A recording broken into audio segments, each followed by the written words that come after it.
भिडियोमा हामी profit sharing ratio calculate गर्न सिक्नेछौँ। अब बुझौँ प्रफिट सेयरिङ रेसियो कतिखेर क्याल्कुलेट गरिन्छ भने हामी अघिल्लो भिडियोमा पनि हेरेको थियौँ कि प्रफिट सेयरिङ रेसियो 3टा केसमा क्याल्कुलेट गरिन्छ पार्टनरसिप बिजनेसमा। जस्तै कुनै पार्टनरको एडमिसन हुँदैछ भने, कोही रिटायर हुँदैछ अथवा कसैको डेथ हुँदैछ भने त्यतिखेर प्रफिट सेयरिङ रेसियो क्याल्कुलेट गरिन्छ।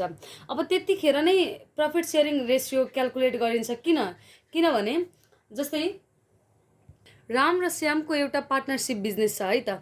राम र श्यामको एउटा पार्टनरसिप बिजनेस र यिनीहरूको प्रफिट सेयरिङ रेसियो भनेको 1:1 हो हैन, बराबर बाँडिरहेछ। राम र श्यामले बराबर बाँडिरहेछ, यो प्रफिट लस जे पनि हुन्छ हैन, बराबर बाँडिरहेछ।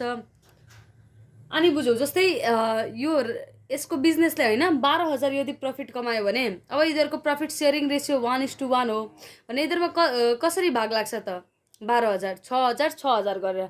त्यही यदि हरि पनि आइदियो हैन, हरिले यो बिजनेसमा यदि एडमिसन गर्यो भने हैन, हरिले एडमिसन गर्यो र यिनीहरूको प्रफिट सेयरिङ मानौँ 1:1 भयो हैन, मतलब बराबर तिनटैमा बाँडफाँड भनेको बराबर हुन्छ। अब त्यति भइदियो भने यो 12,000 कसरी बाँडफाँड हुन्छ त? 4,000 रामलाई, 4,000 श्यामलाई, 4,000 हरिलाई हैन। मतलब अब यिनीहरूको जुन रेसियो थियो, यिनीहरू पहिले जति पाइरहेको थियो त्योभन्दा कम पाइरहेछन् कि छैन? यो नयाँ पार्टनर आइसकेपछि अभियसली कम पाउँदैछन् हैन। हो, त्यही भएर प्रफिट सेयरिङ रेसियो क्याल्कुलेट गरिन्छ। त्यस्तै हो रिटायरमेन्टको केसमा पनि र डेथको केसमा पनि। अब कुनै पार्टनर यदि रिटायर हुँदैछ, अब मानौँ जस्तै यो राम श्याम हरिकै केसले हो है त, राम श्याम हरि, यो राम श्याम हरिको एउटा पार्टनरसिप बिजनेस छ हैन। अनि त्यसपछि हरि रिटायर हुँदैछ है त, हरि रिटायर हुँदैछ। अब हरि रिटायर भएपछि अब बिजनेसको प्रफिटहरू को मध्ये सेयर हुन्छ त? राम र श्याम मध्ये। भन्नाले अब यसको भाग जुन छ, यसको भाग जुन छ 1/3 थियो, अब यो 1/3 भनेको राम र श्यामले पाउँछ हैन। यसको भाग चाहिँ राम र श्याममा आउँछ। प्रफिट सेयरिङ रेसियो क्याल्कुलेट गर्नुको अल्टिमेट रिजन के हो भने नि, जस्तै पहिले पार्टनरहरूले कसरी प्रफिटहरू बाँडफाँड गरिरहेको थिए र अब कसरी बाँडफाँड गरिरहेछ, मतलब आइदर एडमिसन हुँदाखेरि कसरी, एडमिसन भन्दा कस्तो थियो हैन, कुन रेसियो थियो, र एडमिसन भइसकेपछि अब कुन रेसियोमा बाँडफाँड हुन्छ। त्यसै गरी रिटायरमेन्ट भन्दा अगाडि कुन रेसियोमा बाँडफाँड हुँदै थियो र रिटायरमेन्ट भइसकेपछि अब कसरी हुन्छ, र सेम डेथमा पनि त्यस्तै हो। अब यो पार्टनरसिपको यो जुन प्रफिट सेयरिङ रेसियो छ नि, यो याद गर्नलाई हामीले जम्मा 2टा रुल बुझे हुन्छ है त। मतलब प्रफिट सेयरिङ रेसियो यदि हामीलाई क्याल्कुलेट गर्नुपर्ने हुन्छ भने जम्मा दुईटा रुल मात्र हामी बुझिसकेपछि नै हैन, अरू प्रफिट सेयरिङ जस्तै सेक्रिफाइस रेसियो कसरी निकाल्ने हैन, गेन रेसियो कसरी निकाल्ने, त्यो हामी सजिलैसँग गर्न सक्छौँ। अब यसरी बुझौँ कि यदि एडमिसन हुँदैछ हैन, यदि कुनै नयाँ पार्टनरको एडमिसन हुँदैछ, राम र श्याम पहिलेदेखि एक्जिस्टिङ पार्टनर थियो र हरिको एडमिसन भयो हैन, हरिको एडमिसन भयो भने यो हरिले यिनीहरूको भाग लिँदैछ कि छैन? लिइरहेछ। जस्तै पहिले यिनीहरू यो 12,000 मा 6,000 गरेर बाँड्थ्यो भने अब 4,000 मात्र पाइरहेछ र 4,000 कसले गेन गरिरहेछ त? हरिले हैन। मतलब जुन एक्जिस्टिङ पार्टनरलाई बेस मानेर हामी सब थोक गर्ने है त। एक्जिस्टिङ पार्टनरलाई अथवा ओल्ड पार्टनरलाई बेस मानेर हामी सब बुझ्ने। जस्तो पहिले ओल्ड पार्टनरहरू को थिए त? राम र श्याम। अब राम श्याम सेक्रिफाइस गरिरहेछ कि गेन गरिरहेछ? नयाँ पार्टनर आइसकेपछि राम र श्याम सेक्रिफाइस गरिरहेको छ। पहिले 6,000 को बाँडफाँड हुन्थ्यो भने अब यिनीहरूमध्ये 4,000 को मात्र हुन्छ हैन। सो अब यो एडमिसन हुँदाखेरि नि, पार्टनरको एडमिसन हुँदाखेरि नि, नयाँ पार्टनरको यदि एडमिसन हुँदैछ भने नि हामीलाई न्यू रेसियो निकाल्नु पर्ने हुन्छ, new profit sharing ratio. So new profit sharing रेसियोको फर्मुला के भयो भने new equals to old minus sacrifice. New भनेको नयाँ हैन, अनि ओल्ड भनेको पहिले जति थियो त्यतिमा सेक्रिफाइस कति गरे हो। ओल्डमा पहिले थियो जति त्यतिमा सेक्रिफाइस गरेर जुन बच्यो त्यही के हो त? न्यू प्रफिट सेयरिङ रेसियो हो।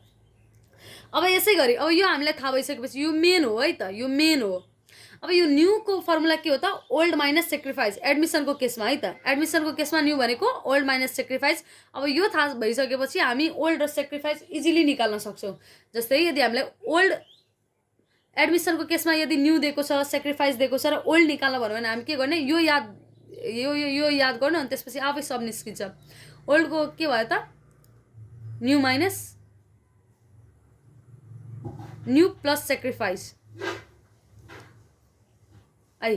अनि त्यसै गरी अब सेक्रिफाइसको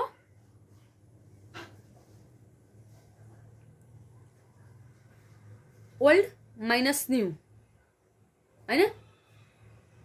अब चाहिँ रिटायरमेन्ट र डेथको केस हेरौँ। रिटायरमेन्ट र डेथमा सेम हुन्छ, खालि फरक के हुन्छ भन्दाखेरि नि रिटायरमेन्टमा नि एउटा पार्टनर रिटायर भइरहेको हुन्छ, जस्तै एबिसी छ हैन, ए बी र सी छ भने यदि बी को रिटायरमेन्ट हुँदैछ भने अब एक्जिस्टिङ पार्टनर को हो त ए र सी हैन।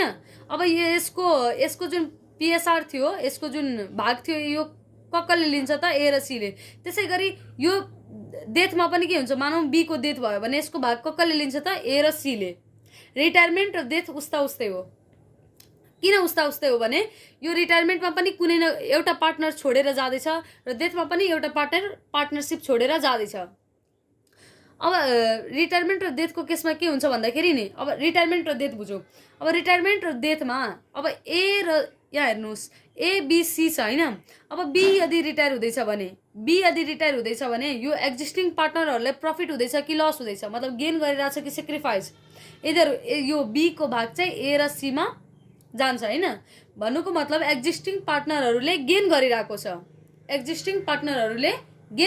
छ, सो न्यू को फर्मुला के भयो त ओल्ड पहिले जति थियो प्लस गेन, पहिले आफ्नो जुन थियो र त्यसपछि चाहिँ बी को भाग पनि यो नयाँ बी को भाग पनि एक्जिस्टिङ पार्टनरहरुमा बराबर बाँडफाँड हुन्छ हैन। रिटायरमेन्ट र डेथको केसमा के हुन्छ भन्दाखेरि न्यू को फर्मुला के हो त ओल्ड प्लस गेन, त्यसै गरी यहाँबाट हामी ओल्ड प्रॉफिट शेयरिङ रेशियो निकाल्न सक्छौं र गेन हैन गेनिङ रेशियो निकाल्न सक्छौं। जस्तै ओल्ड रेशियो यदि हामीले निकाल्नु पर्यो भने त्यो कसरी निकाल्ने त ओल्ड हैन, गेन माइनस न्यू। अब त्यसै गरी यदि हामीले गेन निकाल्नु पर्यो भने के गर्ने त न्यू माइनस ओल्ड, यो चाहिँ न्यू माइनस गेन हुन्छ, न्यू माइनस गेन भयो। यति हो हाम्रो। अब गर्दै जाँदाखेरि हामी बुझ्छौं हैन, क्वेशनहरु गर्दै जाँदाखेरि बुझ्छौं। यहाँ हामीसँग एउटा क्वेशन छ, A and B are partners sharing profit in the ratio of 3:2. They admit C for 1/5 share as new partner. Calculate new PSR and sacrificing ratio of old partner. अब हेर्नुस् यहाँ हामीलाई A र B पहिले old partner हो, old partner को हो त दिएको छ, ओल्ड पार्टनर को हो त A र B हो, A B।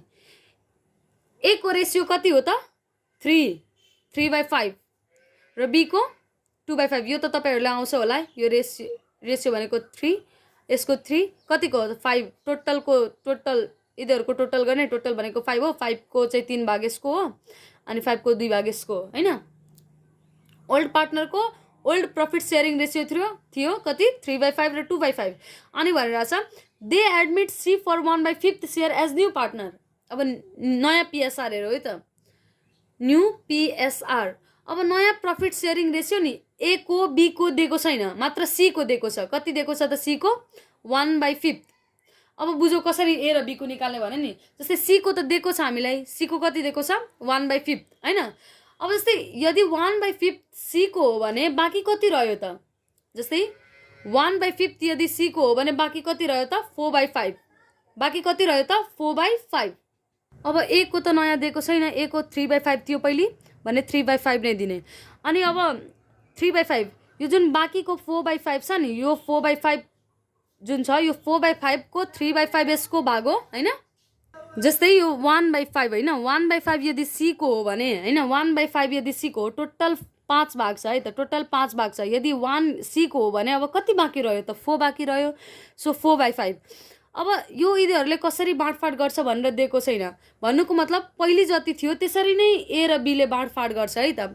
अब 4/5 छ 4/5, अब 4/5 को नि हैन 3/5 चाहिँ ए को हो, 4/5 को 3/5 ए को हो, 5/5 जा 25, 4/3 जा 12, यति ए को हो। अब बी को पनि यसरी नै निकाल्ने। अब बाँकी 4/5 रहेको छ, सी ले आफ्नो भाग लिइसकेपछि 4/5 बच्छ नि। अब 4/5 अब नयाँ कसरी गर्ने दिएको छैन भन्नाले ओल्ड जसरी थियो त्यसरी नै गर्ने, त्यसरी नै निकाल्ने नयाँ भाग 2/5 2/5। यो मल्टिप्लाई किन हुँदैछ भने नि यो भागको है 4/5 बाट 3/5 यसको हो र यही 4/5 बाट 2/5 b को हो भनिरहेछ। अनि 5 5 जा 25 4 2 जा 8 भयो। 8/25 12/25 यसलाई पनि 25 बनाउनु पर्यो। सो के गरिदिने त 5 ले मल्टिप्लाई गरिदिने माथि तल हैन। सो 5 5 जा 25 र 5 5 भयो भयो। अब यिनीहरुको न्यू पीएसआर निस्क्यो हैन। न्यू पीएसआर कति हो त 5 a को कति हो त 12 b को 8 अनि c को 5 र यिनीहरुको टोटल गरेपछि 25 आउँछ। अब त्यसै गरी के भनिरहेछ सेक्रिफाइजिङ रेशियो अफ ओल्ड पार्टनरहरुको सेक्रिफाइजिङ रेशियो। अब हामीलाई फर्मुला थाहा छ हैन। अब सेक्रिफाइजको के हो त ओल्ड माइनस न्यू। सो सेक्रिफाइज निकाल्नलाई के गर्दिने त सेक्रिफाइज भनेको ओल्ड माइनस न्यू हो। ओल्ड माइनस न्यू हैन। अब ए को सेक्रिफाइजिङ रेशियो निकाल्ने हैन। एज सेक्रिफाइस रेशियो कति त ओल्ड ए को ओल्ड कति थियो 3/5 हैन। अनि 3/5 नयाँ कति हो त 12/5 12/25 एलसीएम लिने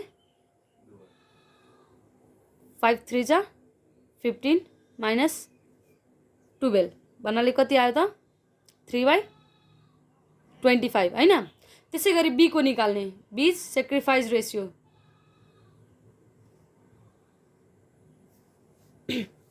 बी को सेक्रिफाइस रेशियो भनेको अब बी को पहिले कति थियो सेक्रिफाइस को फर्मुला थाहा छ नि हामीलाई old minus new. So old कति थियो 2/5 माइनस न्यू कति हो त बी को 8/25 अनि 25 5 2 जा सरी 2/25 यसको सेक्रिफाइजिङ रेशियो आयो भयो। अब यो चाहिँ एडमिसन हुँदाखेरि हो है त। अब जस्तै ए र बी ओल्ड पार्टनर थियो। अब सी आइसकेपछि अब यिनीहरुको चाहिँ न्यू रेशियो अथवा सेक्रिफाइजिङ रेशियो कसरी निकाल्ने हैन। अब एउटा मात्र थाहा हुनुपर्छ कि हामीले यदि यो थाहा भयो भने नि न्यू भनेको ओल्ड माइनस सेक्रिफाइस र न्यू यहाँ चाहिँ रिटायरमेन्ट र डेथमा चाहिँ न्यू भनेको ओल्ड प्लस गेन यदि हामी याद गर्यो भने नि यो दुईटा सजिलैसँग निस्किन्छ हैन। रिटायरमेन्ट र डेथमा उस्तै हुन्छ। अब रिटायरमेन्टको केस हेरौँ A, B and C are partners sharing profit in the ratio of 5:3:2. C retires and his share was taken up by A and B in the ratio of 2:1. Find out the new PSR of A and B. अब यहाँ partner को हो त A हो B हो C हो। इधरको old profit sharing ratio कति छ त ओल्ड PSR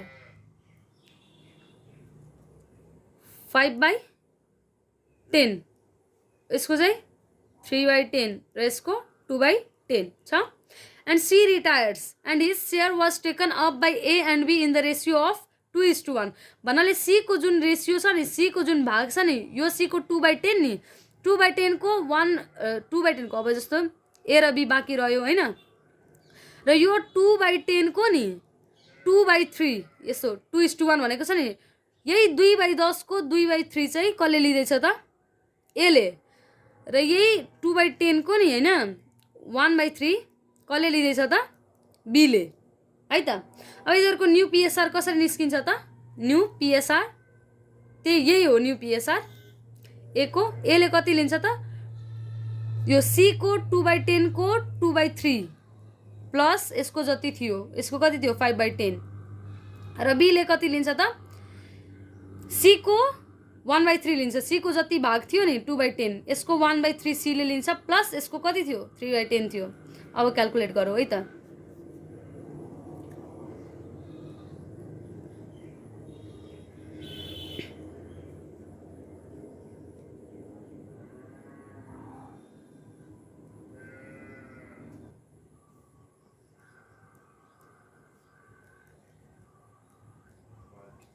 फाइभ यति हो यिनीहरुको न्यू पीएसआर यति हो न्यू पीएसआर हैन। A र B को कति हो त 9:5 भयो। अब find out the new PSR of A and B यति हो। Find out the new PSR of A and B को निस्क्यो। अब कसरी त एकचोटी फेरि रिपिट गर्दैछु है त। ओल्ड पीएसआर दिएको छ 5/10 3/10 2/10 हैन।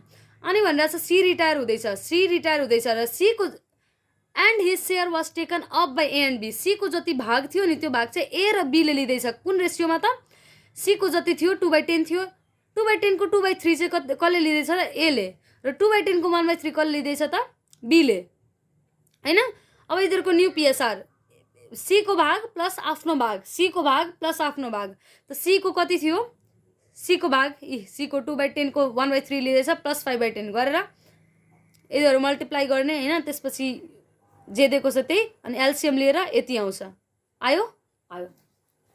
अब त्यस्तै यहाँ अर्को एउटा लास्ट क्वेसन छ। X Y and Z are partners sharing profit in the ratio of 5:3:2। Z retires and the ratio between X and Y is 3:2। Find out the gaining ratio. Gaining ratio हामीलाई यहाँ निकाल्न भन्दैछ है त।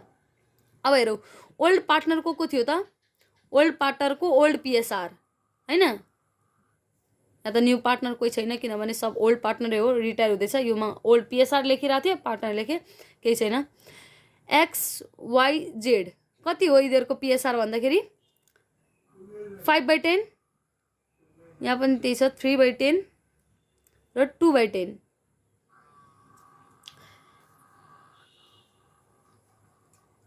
And the ratio between X and Y is 3:2। Ratio between X and Y is 3:2। Find out the gaining ratio. यहाँ नयाँ ratio दिएकै छ है एक्स वाईको। यो एक्स वाईले जेडको कति लियो भनेर भनिरहेको छैन, जेडको कति लियो गेन कति गर्यो त्यो भनेको छैन हैन। त्यो गेन चाहिँ हामीले निकाल्नु पर्ने हुन्छ। यहाँ यो चाहिँ गेन हो है त। यो जति लिँदैछ नि अरूको, यो एले कति लियो, यति लियो 4/30 लियो र बीले 2/30 लियो। कसको त, सी को। यो गेनिङ रेसियो हो यिनीहरूको। प्लस आफ्नो रेसियो गरेर न्यू पिएसआर निस्क्यो हैन। अब त्यसै गरी ओल्ड पार्टनरको ओल्ड रेसियो दिएको छ र न्यू रेसियो पनि दिएको छ, न्यू पिएसआर पनि दिएको छ है त। न्यू प्रफिट सेयरिङ रेसियो दिएको छ एक्स र वाई। जेड रिटायर भएपछि एक्स र वाई बच्छ हैन। सो एक्स वाई, एक्स को कति हो 3/5, वाई को 2/5। अब गेनिङ रेसियो निकाल्न भन्दैछ। गेनिङ रेसियोको फर्मुला हो जस्तै न्यू को फर्मुला के हो त, ओल्ड प्लस गेन हैन। ओल्ड प्लस गेन भन्नाले गेनको फर्मुला के भयो त, न्यू माइनस ओल्ड भयो र म के गरेँ त ओल्ड माइनस न्यू गरेँ। सो मेरो रङ भयो हैन। अब एक्स वाई को फेरिदेखि निकालौँ है त गेनिङ रेसियो हैन। गेनिङ रेसियो के हो त new minus old. So new कति हो त एक्स को 3/5 माइनस 5/10 10। अनि र एक्सले यहाँ पनि गेन गरिरहेको छैन, एक्सले गेन गरेन, नो गेन हैन। र वाईले 2/5 माइनस, अब न्यू यति हो, ओल्ड कति हो त वाई को 3/10 हैन 10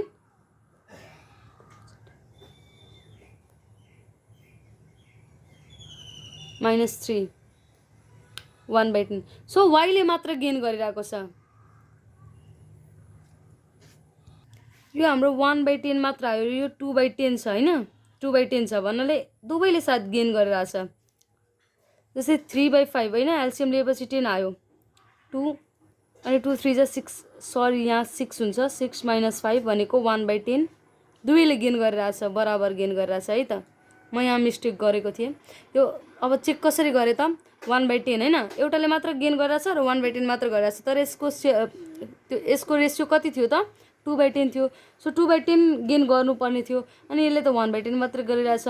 भन्नुको मतलब यसले पनि गरिरहेछ, तर म यहाँ मिस्टेक गरिदिएको थिएँ है त एलसीएम लिँदाखेरि। सो 1/10 1/10 दुइटैले गेन गरिरहेको छ। यति हो हाम्रो प्रफिट सेयरिङ रेसियो।